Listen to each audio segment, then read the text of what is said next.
Hey, how you doing? Brian Cain, host of the Mental Performance Mastery podcast here, and super excited for my guest today. He's a four-time NFL Pro Bowler, a Super Bowl champion, offensive tackle for your Philadelphia Eagles, Lane Johnson. And in this podcast, we're going to talk about mental health and demystifying mental health. We're going to talk about how every athlete at the highest level, whether it's a Lane Johnson, a George St. Pierre, they learn how to work with fear, how to work with anxiety, and turn that fear into fuel. And that's something that you can do. And Lane's going to outline some of the mental health skills that he's developed through our work together that you can take and you can use to be the best version of you, whether it's habits, whether it's separating who and do, separating what you do with who you are, if it's using mental imagery or meditation or breath work, or working with concentration grids, or working with a mind movie and seeing yourself reviewing your best performance, or using your platform for good to give back to your community. All of these strategies and more on the Mental Performance Mastery podcast with Lane Johnson. Hey, how you doing? Brian Cain, host of the Mental Performance Mastery podcast, and couldn't be more excited to be joined by my friend Lane Johnson today to talk about mental health. Lane is a four-time NFL Pro Bowl selection. He's a Super Bowl champion, offensive tackle, one of the best in the history of the game, the captain of the Philadelphia Eagles, and he's taken time out of his hectic schedule on an off day to join us here on Mental Performance Mastery. Lane, thanks for joining us, man. I appreciate you being here. Yeah, thanks for having me. This area that we're covering has really impacted my life for the better, and really focused on it the past few years. And I think it's really taken me to, a different level. Yeah, I mean, I know, as an NFL football player, right, or a professional athlete, I think a lot of times maybe people look at mental health and they think that maybe they're the only one who's having some challenges, or they don't necessarily know like where to go to get help with their mental health. I mean, if they want to get better as an offensive lineman, they go to their line coach. If they want to get stronger in the weight room, they go to their strength coach. How do you see, Lane, in NFL football, how do you see the state of mental health and the training that's provided for professional athletes in the NFL? Yeah, I think whenever I came into the league, it wasn't where it needed to be. And then I feel like over the course of the past 3 to 4 years, especially I guess since COVID happened, I feel like there's been a big emphasis as far as changing NFL teams. It's like a big topic of discussion whenever we start the season, during the season. And so, each team now has a sports psychologist on staff to deal with people, or to deal with people that play, people that are involved. And so, from that standpoint, the resources are there. And now I think just positive like encouragement from others, that have used it to help themselves, I think has encouraged others to step up and get help too. Yeah. Lane, if we were to talk about your like elite mental health, if you were saying like, I have an elite mental health game, just like I have an elite skill set on the offensive line, or we have an elite culture in Philadelphia where we're competing for Super Bowl championships, what would you say for you is like elite mental health for Lane Johnson? Mine is having a routine, but planning my routine. So mine is, we go from such a structured environment during the season to, it can be a great deal of change to the off season where, you really have a lot of time on yourself, to yourself. So I think for me, establishing a routine, knowing that, I'm making the days count, I'm not just going through the motions. And so when I look back throughout the time during the off season, I can have confidence knowing that, I really maximize my day. And so from that standpoint, that alleviates a lot of anxiety. And then, from a lot of what,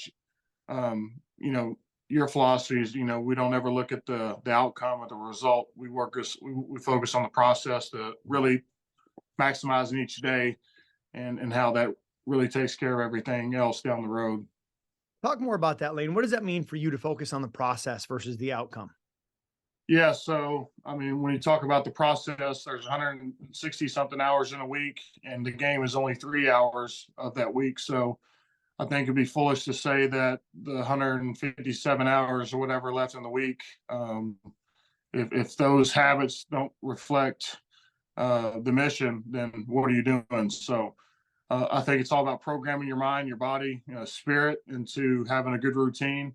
And just what you're saying, check all those boxes. How can I maximize myself as a football player? Okay, height, strength, speed, flexibility, mental, watching film, how am I feeling, mentally about all the stress of the season? How am I coping with that? Am I ignoring distractions? So really, it's having that plan of action and then, working that, because that's going to dictate, your programming during the week is going to directly impact how you play.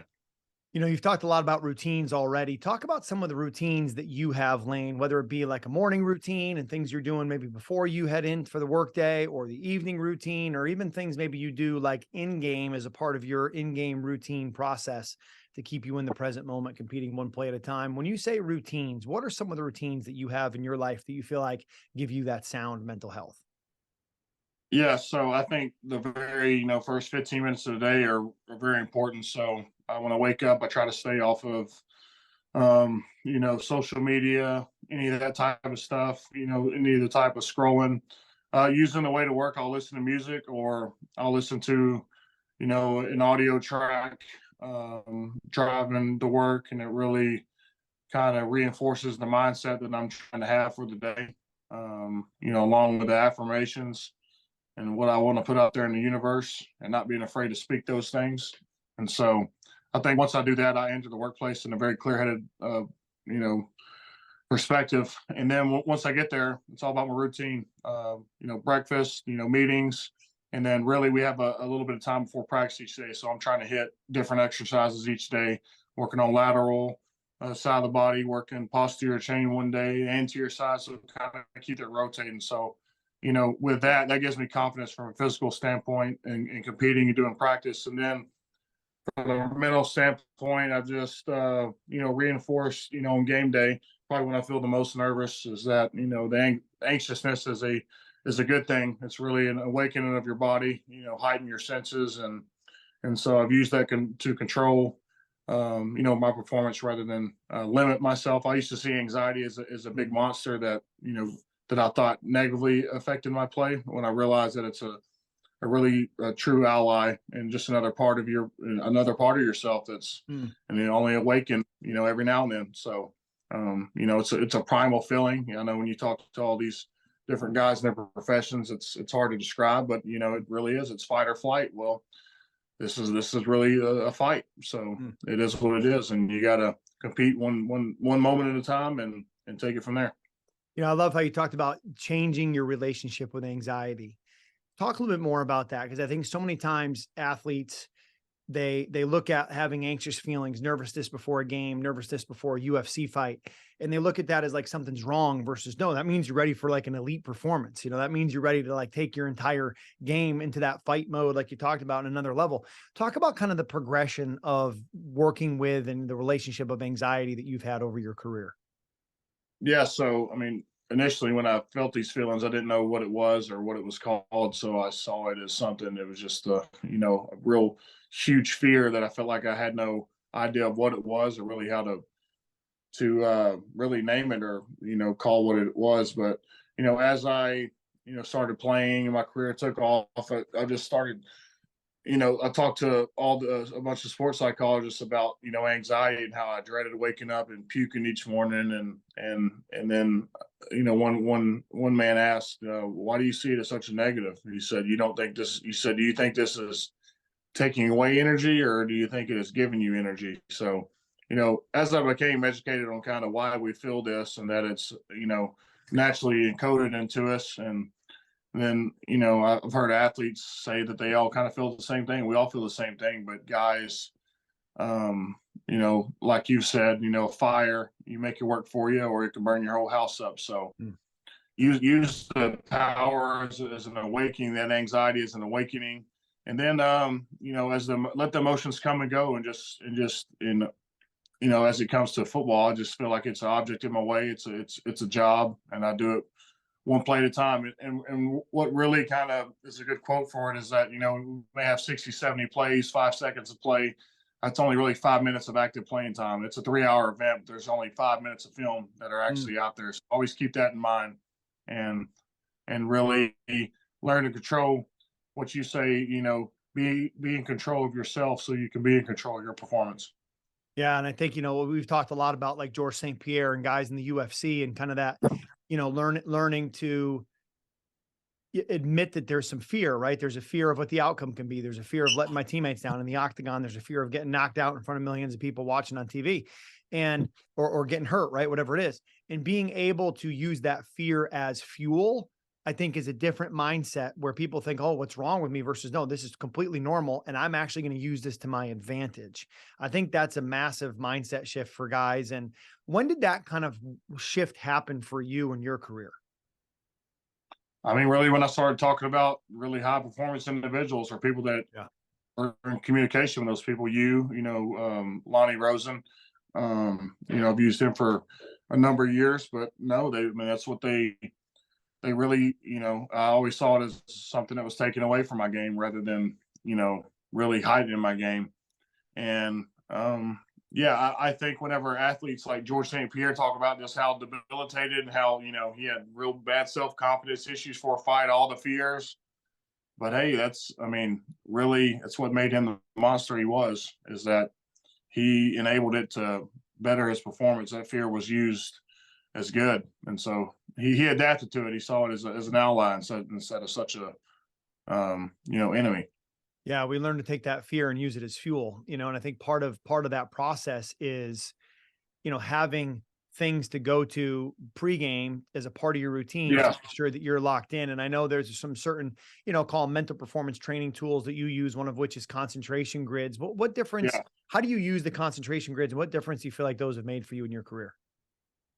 Yeah. So the game is a very distracting place, lots of fans. So like one thing for me that's really helped me the past couple of years is that a concentration grid is a for people that don't know what that is out there, it's essentially the number 0 to 100 scrambled up into a big puzzle, and you have to go through it one by one until you get to 100. And so what I do is try to do it in the most maybe heightened music in the locker room. I try to do it when the distractions are the most obvious, and then I really try to train my mind to stay one number at a time until it gets to 100. And I think initially when you start it, your times may be 6s and 7 minutes, and then over time, as you get more conditioned to it, you can get those numbers into the 2s and 3s. And so, but the whole method behind it is to calm that mind down and really focus. You have to train focus. You have to develop it, to make it a skill. It has to be trained. And so I think that's a good exercise to train it effectively. Yeah, I think another exercise for training, focus, and as you've said, being in control of yourself so you can control your performance, is to do, meditation and just kind of Yeah. taking time to do some of that breath work, whether it's in a sauna or it's in a cold tank or just sitting in a quiet, controlled environment. Talk about your meditation practice, Lane, and what does that look like for you? Yeah. So meditation and breathing, I think, breathing directly affects or can affect your states of mind. When you look at the monks, they're all about the breath, controlling the breath and focusing on that so you can control your moment to moment. But yeah, for me, I've used it as a great centering tool. So like you said, when your mind wants to race and have all these a million thoughts that are distracting, it's really a great tool to get back into the present moment, to control yourself, to really focus on one breath at a time. It takes focus. And so when you do that, it really kind of programs you to, whenever situations are really a lot of pressure on, you're trained to focus and regroup and really focus on the task at hand. But I like the meditation audios I do. Like I said, I like really doing it maybe before bed and right when I wake up, because I feel like it's like the perfect time and last thing I hear, first thing I hear in the morning.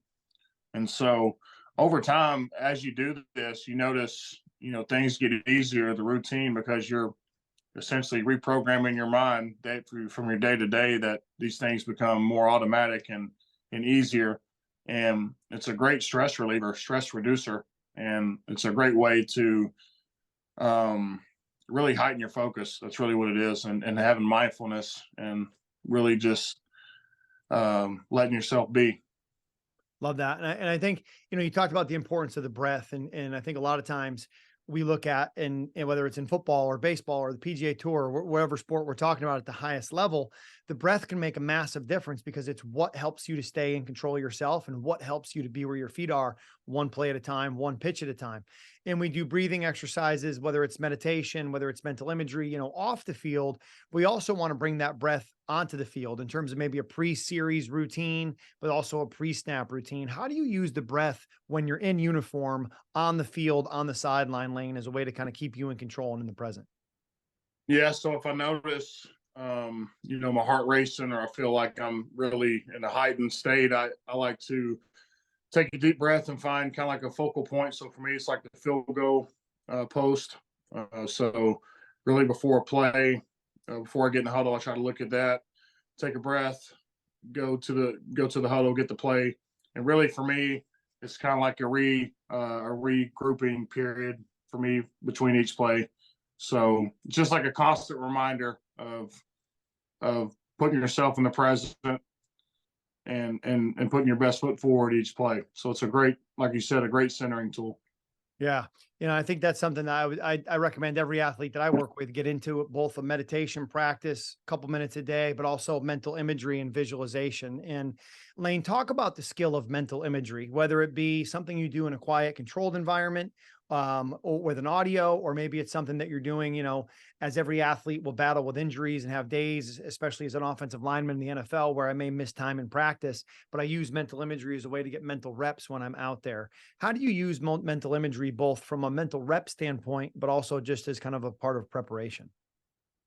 Yeah, so we're a part of preparation. I like watching, video of myself doing well, really outstanding plays. So you get a visual of kind of what, your best looks like. And then with a meditation piece to it, and you're listening to the affirmations and you're listening to kind of how you want your mind to be programmed. I just feel like when you take the time to really deep reflect like that, and then you open your eyes after 10 or 15 minutes, it's like a reawakening. It's almost like you're kind of confirming it with your body, all this stuff you have in your mind.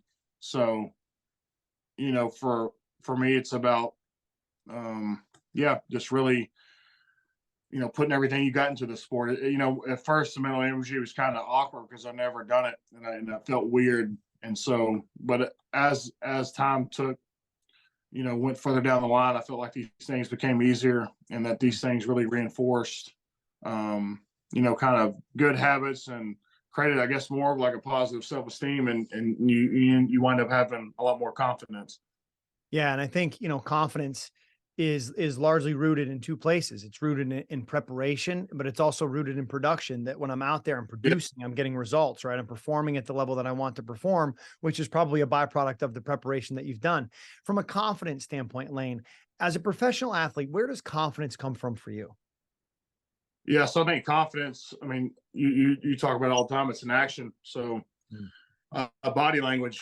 I think body language is probably the biggest thing for displaying confidence. So for me, good play, bad play. I don't let good play. I don't, unless we score a touchdown. It's like the only time I'm celebrating. But if a bad play happens, I don't clap my hands. I don't slope my head or give kind of the defense any edge or indication that they're affecting me. So yeah, you got to act different than how you feel. And I remember Tony Robbins talking about a study that they did the power posture for like 2 minutes. It showed a increase in testosterone, and a decrease in cortisol, the stress hormones. So yeah, body language does take a big role in confidence and acting different than how you feel. Mm. So like you said, George St. Pierre didn't, when he was walking to the cage, he didn't feel inside like the warrior that he displayed outside. Mm. So I think body language is so vital and so huge. Yeah, I think that study you're talking about, that Tony Robbins probably references, from a woman named Amy Cuddy, who's a social psychologist at Harvard, in her book Presence. And she talks about, she has actually a TED talk seen by about 60 million people about the science and power of body language, right? In her she talks about, like, when Usain Bolt sets the world record and crosses the finish line, boom, and his hands go up because he won. And then she references that there are people who are blind that have never seen that happen. They've never seen Conor McGregor knock somebody out and get up on the cage. They've never seen people win, or score a touchdown and everybody's hands go up like this as you're running towards the end zone, right? And she said people who are blind who have never seen that, when they were in a playing in a role play where they did something and they had a success, they put their hands up. So they've never seen that, but biologically we're wired that when we're in a confident state and things are going well, we expand our body language. So Yeah. I love the fact that you're talking about body language and the importance of that. And, also like this idea of acting different than how you feel and faking it till you make it. Cause I think, Lane, people will look at a George St. Pierre, or they look at you, who's one of, if not the best in the history of the game at what you do, right? That you always feel confident, that you always feel like this unstoppable force on the offensive line, who's one of the best ever to do it. And I think what people have to realize is even the best in the world don't always feel great, but they have something to go to when it's not going great, to act as if it is and to get themselves back into the next play versus spiraling out of control, right? So how important is it for you to have a set of mental performance tools to go to when things get hard? Yeah, it's a learned skill. I think earlier in my career, I didn't really have the skills to really notice or how much it really impacted the game. But when I go and look at stuff now, if there is a mistake made, or I make one, I go to the huddle like nothing happened. I go to the line of scrimmage in attack mode. And so, from a psychological standpoint, I know the defenders don't like that. They're looking for anything they can get out of you. And so, when you don't give them that, and you program your mind to be like that, you're able to erase a bad play and go to the next play with a complete focus. And you're putting your best foot forward. The football's football. It's a tough sport. And so, yeah, for me, the body language, faking it till you're making it, acting different in how you feel, is so just vital, not only for your success, but just your teammates, reading your body language. It affects a lot more than just you. Yeah, you talk about the faking it till you make it. We use a language around signal lights, right? And green light means I'm in control. Yellow light is I'm losing control. Red light is I've lost control. Just since learning that concept around signal lights and awareness, how much better has your self-awareness gotten, Lane, at your ability to recognize, okay, I'm getting out of control here, yellow or red. Yeah. I'm going to get back in control and get back to green. Yeah, I think all has been a learned skill. Yeah. Like I said earlier in my career, I didn't have any idea about it or really think about it too much. But like I said, it affects more than just me. My body language, how I'm presenting myself to the world affects a lot more than just me. It affects a lot of my teammates. So for me, George St. Pierre, you go to a game and your butterflies are turning, your head's going, but knowing that this is an important piece of your process and a part of your routine. And so as time goes on, you get so much better at it. And then, as you perform more repetitions of it, it becomes a lot more natural. Yeah, Lane, I want to go back to something that you mentioned earlier about the Mind movie and this little video that you watch of yourself and your best plays. Talk a little bit more about that video and some of the ways that you use that, or some of the content that's in there that you feel like helps you get into the mindset you need to compete. Yeah. So the Mind movie just kind of reinforces, that I've done this before, numerous times before. I came into the game, feeling the exact same way. But I think the Mind movie just reassures you that, your plays, your dominant plays are, a product of what you're doing. So it's just a reinforcement for me that, everything I'm doing is the plan is working. The purpose behind it is authentic, and yeah, it just gives you confidence and really going into a game. You need everything you can get. And so for me, seeing that and visualizing that before I go out of the tunnel, I think directly impacts, how I play. Yeah, I love, one of the things you also mentioned earlier that I want to come back to is the importance of habits, and habits and Yeah. routines, and using an app, Habit Share, to kind of keep track of like a success checklist of the things that you have to do to get ready to go compete. No different than like an airline pilot's going to go through a checklist to say, hey, this plane is safe to go fly, or a captain of a boat is going to go, yep, we've gone through our maintenance checks. This ship is safe to sail across the ocean. Talk about some of the habits that make you feel prepared on Sunday and how you use the Habit Share checklist. Yeah, I think the habit share checklist is just showing you that you're making good of your time. And like I've talked to you before, that I see a lot of people wasting time. They don't have routines during the day. They don't have a pre-practice routine, a post-practice routine, and so as the weeks and days drag on, you see a lot of time wasted and not utilized properly. And so for me, it's all about maximize my day. Okay, planning football. Physical standpoint, am I flexible? Am I strong? change the direction, good. Okay. From there, is my film study going good? Do I know what the offensive game plan is? Do I know kind of what the defense is going to do going to a game? So whenever you combine those two, you have a lot more confidence, and yeah, your routine's everything. Coaches have their routines, their philosophies. You got to have that as a player, and you have to really always be always evaluating yourself and having a checklist of things to improve on. What am I doing well? What's my one up for this next week? What do I need to work on? So having a plan and then working your plan. So, but first establishing one and a routine. Yeah, I love that. Lane, something that it really impresses me about you is just using your platform for good to give back. And I know, today's an off day for you, and you went in and spoke at a high school about mental health. Why is it important for you? And why do you think it's important for other professional athletes to use the platform that you have to actually go in and make an impact in the area of mental health? Yeah, I just remember my time, at least being that age in high school. It's a very weird time in your life. You have a few pivotal years to kind of develop, what kind of person you want to be and what direction I kind of want to go as far as career choice. So I feel like there's a lot of things going on, and maybe there's a lot of distractions too. And so people are trying to fit in or feel accepted. So for me, I just wanted to tell those kids that y'all kind of see the finished product of all these athletes or people y'all might look up to, and y'all need to realize that my journey was affected a great deal by this, and I didn't address it for a lot of years. I kind of neglected it, and it wasn't good for me. So I felt like giving these words now and then, talking about Kooth, which is the app that these students can work with, and it's anonymous, and really it's all about self-development, improving mental health, being aware of it, and really telling my story. And my main emphasis today was that everybody draws inspiration from someone. So me seeing athletes like Tyson and Mike Tyson, Tyson Fury, and John Jones, all these guys talking about their ups and downs and things they've overcame to become who they are, really gives me hope and confidence that maybe their methods I can use to better myself. So that was really the whole message behind the day. And yeah, I think the kids really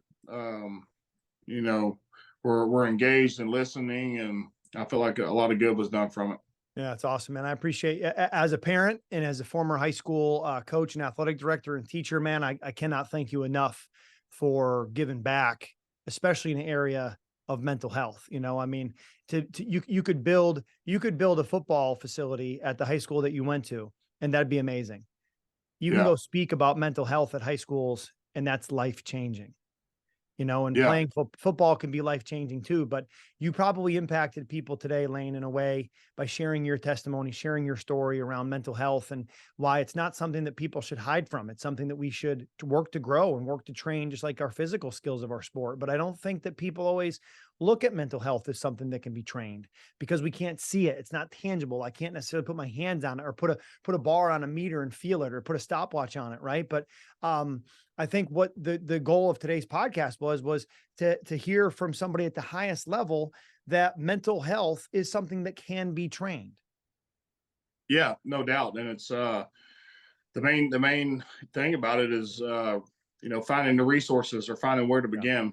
And so my message to the teachers or to the students today was like, the teachers get the most, I think, gratification is seeing their kids 10 years from now and them having a good job or at least a college degree. And I think that's kind of the best payback for a teacher or a coach, is seeing how you've impacted them at an early age, and how you directed their life in a positive direction, from probably when you met them and talked to them. So yeah, I just remember being in their shoes and dealing with these problems and not really having anywhere to turn to really know how to begin with it. So yeah, it was really cool, special. Just two more questions for you. You mentioned an app earlier that people can use to get help on mental health. What is that app again? Yeah, so it's Kooth, Kooth. It's an app that you can easily download. But yeah, it's a resource for students, for people to learn about mental health, and to hopefully answer the questions that they have about some of the situations they're in or the emotions they might be feeling, and then having a plan of action to address these things, and to fix them and to really grow from it. And like I said, today is that, what you do isn't who you are. So, for me or for a lot of people, you wear a lot of different hats, and for me, it's about being a better friend, a better parent, a better, all these things together off the field, and how much it can directly impact, what you're doing on the field. Yeah, you mentioned earlier that football is what you do, not who you are. At what point in your career were you really able to make that separation between football is what I do, it's not who I am? I know for a lot of athletes that's a difficult mindset shift, but one that once they make, it makes a big impact in their career in terms of being able to kind of separate who and do. Yeah, I remember it was at the Pro Bowl, I think in 18 or 19, but Drew Brees kind of addressed the room, and it was like, guys, you need to work on yourself off the field as much as you devote to the game. You need to devote that much to, growing as a person, helping your community, and really using the platform that you have to make a lot of positive impact. So whenever he said that, I think that really caught a lot of attention of the players there in the room. And so I took that to heart, and you just see the impact you can make, man, just by sharing your words, your story, and helping kids. I think, as you get older in life, your priorities change. So, I think as I'm getting older that, my mission is to help and influence and help my community and the people around it. Yeah, I know one thing that you also do every time you go on the road, and you guys just had a big Monday night game in Kansas City a couple weeks ago, rematch of last year's Super Bowl. And I think it was the day before the game, you and your strength coach, Gabe Rangel, who went to Cal State Fullerton, where I did, we both studied with Ken Ravizza. You guys do something with the Travis Manion Foundation is just another opportunity to impact and give back. Talk a little bit about that. Yeah, so Gabe was a Marine, and with his former employer, he worked for Marine 5, so he would invite Gold Star families to all the shows and really give them, access backstage and really provide them a cool experience. So we found out about Travis Manion and how he's a local kid from I think Doylestown Township, and so obviously a huge Eagles fan, but just how much he impacted the community and how much he means to the people here in Philadelphia, and just his story and how they want him to be remembered. I thought it was a good way to show my appreciation just for Philly, and then just for the people of service. I've always envied people of the military. I think they're very unique, and the jobs they have are obviously very unique, and they're put in really adverse situations. But I just always envied the brotherhood that they had, the honor they had, and what they did, and how they service others that were fighting there with them. So just a small token to show kind of what they mean to me, and to Gabe too, just all the work he's put in with me, just to show him gratitude in that regard too. Yeah, it's awesome, man. I love it. I love it. I love how you're just continuing to use that platform for good, Lane. And I want to thank you for coming on today. And my last question for you is, any parting thoughts? Like, if you could remove the skull cap of everybody listening to this podcast, professional athlete, executive, coach, let's, say maybe professional athlete population listening to this, and you could remove the skull cap and plant one seed in there that Lane Johnson knows now that maybe you wish you knew coming out of Oklahoma, starting your professional football career, what's one seed of success that you would plant that you wish everyone else would kind of take with them as a part of listening to this podcast and your experience here with mental performance? Yeah. So, as you look at these athletes, everybody sees a finished product of kind of what they are and what they've become. And they neglect to see that these people had a process and they had a plan of attack for what they wanted to accomplish. And so it really all starts with that. I think really the first step is really evaluating yourself. So self-assessment, find where your faults are, find what you're good at, find your areas and your goals of, really establish your goals and what you want to accomplish. And then design a routine that reflects that. And so as days pass on and you can look back and say, hey, I really maximize this time. I'm really trending in a positive direction instead of wasting time and kind of going through the motions. So for me, with all these emotions that we feel with day-to-day life and all the craziness life brings, it's all about having a plan to deal with these and how to adapt and overcome and to become better as a person.